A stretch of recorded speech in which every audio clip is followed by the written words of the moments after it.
आज के इस वीडियो में हम भगत धन्नाजी जाट व उनके जाट अनुयायी जिनको धन्नावंशी स्वामी, साध, वैष्णव, धन्नावंशी जाट आदि नामों से जाना जाता है के बारे में जानकारी दे रहे हैं।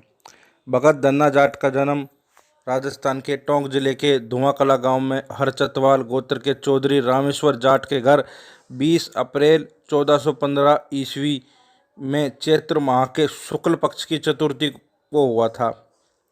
इनकी माताजी गंगा देवी गढ़वाल गोत्र की जाटनी थी। धुआं कला का प्राचीन नाम खेरपुरी था। धन्ना जी के परिवारजन धुआं गोत्र के नाम से प्रसिद्ध हुए हैं। धन्ना जी ने 20 वर्ष की आयु में 1435 ईस्वी में रामानंदाचार्य से दीक्षा लेकर उत्तरी राजस्थान व पंजाब में भक्ति मार्ग का प्रचार जाटों में किया। धन्ना जी के जाट अनुयायी धन्नावंशी स्वामी कहलाते हैं।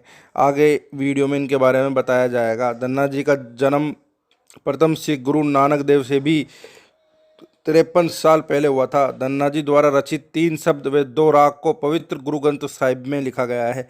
धन्ना जी बचपन से कुशाग्र बुद्धि व तर्कशीलता के धनी थे। एक बार पंडित को भगवान की मूर्ति के भोग लगाते देख मंदिर के पुजारी से ईश्वर की महिमा के बारे में जानकर बालक धन्ना ने पुजारी द्वारा दिए गए सिलबट्टे को भगवान के रूप में स्थापित करके प्रातःकाल भगवान को भोग लगाया। जब तक भगवान आप स्वयं भोग नहीं खाओगे तब तक आपका भगत धन्ना भूखा रहेगा। भगवान सच्चे मन से की गई इस विनती को स्वीकार कर स्वयं भोग खाने आए। भगवान विष्णु ने साक्षात दर्शन देकर धन्ना जी से वरदान मांगने को बोला।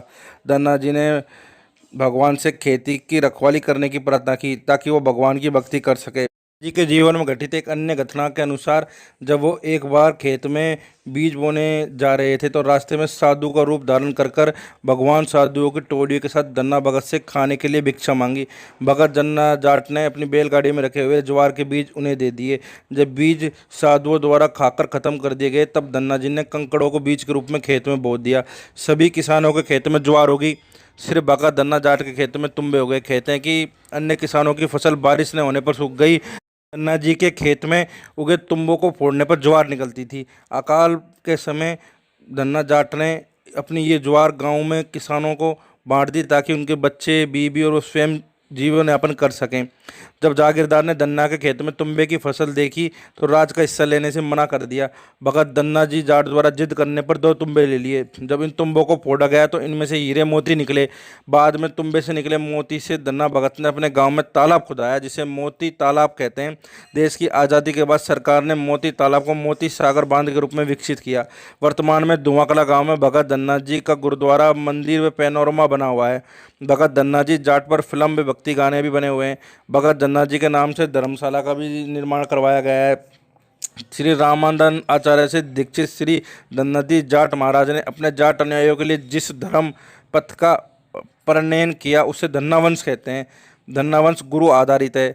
जिन्होंने भी उनके द्वारा भक्ति के मार्ग का अनुगमन किया वे धन्नावंशी कहलाए। जो भक्ति वैराग्य के भाव से भावित होता है उसे अपनी इंद्रियों का स्वामी होना परम आवश्यक है। इसी वजह से धन्ना जी भगत के अपने जाट अनुयायियों को बैरागी नाम दिया तथा उन्हें स्वामी पद प्रदान किया। ठाकुर श्री भगवान कृष्ण जी का ब्रज में प्रसिद्ध नाम है।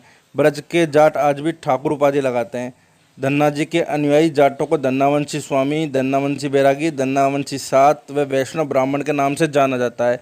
एक गुरु परंपरा से स्थापित समाज संप्रदाय कहलाता है। ये संप्रदाय है लेकिन इनकी मूल जाति जाट है जो वंशानुगत चली आ रही है। जाटों में कई संप्रदायों का प्रचलन है जिनमें विष्णुई संप्रदाय, धन्नावंशी संप्रदाय, जसनाती संप्रदाय, नानकपंथी संप्रदाय, कबीरपंथी संप्रदाय, आर्य समाजी संप्रदाय, दादूपंथी संप्रदाय, राम स्नेही संप्रदाय मुख्य हैं। धन्नावंशी संप्रदाय के 26 मुख्य वैराग्य के गुण निर्धारित हैं। धन्नावंशी संप्रदाय में 12 प्रकार की शुद्धि व 5 प्रकार की पूजा का महत्व है। वर्तमान में धन्नावंशी लोग कुछ जगह जैसे पंजाब के जुमियावाली में जाटों में आज भी विवाह करते हैं।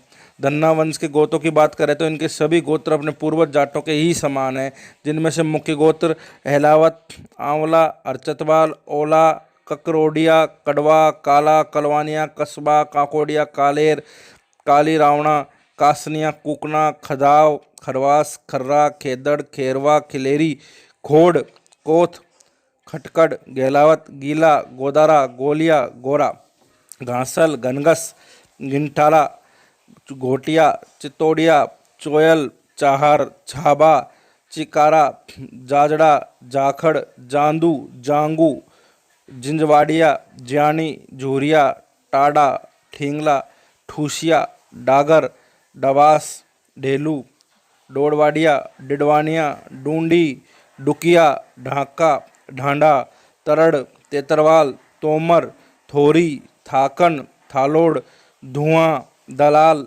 धैया, देवंदा, दूहन, ढुल, धनखड़, धेडू, धेतरवाल, नैन, नेहरा, नेतड़, निम्बड़, निरवाल, पलानिया, पोटलिया, पूनिया, पायल, पंघाल, पडगढ़, फरसवाल, फांडल, फागनिया, फगोड़िया, फड़ौदा, फोगाट, बलहारा, बाना, बराड, बराला, बटेसरा, बढ़ेसरा, बेनीवाल, बेड़ा, बेरवाल, बिड्ढासरा, बडियासर, बिजरानिया, बुगालिया, भूरा, बुर्डक, बजाड़, भादू, भांकल, भांकर, भाम्बू, भवरिया, भोबिया, भोला, भूंकर, मान, मदेरना, मलिक, मंडा, मांडिया, मंगावा, महला, मेचू, मिठारवाल, मील, मुंड, मोटसरा, मुंडेल, मुवाल, रूहिल, रोयल, रलिया, राठी, राव, रुलानिया, लठियाल, रुंडला,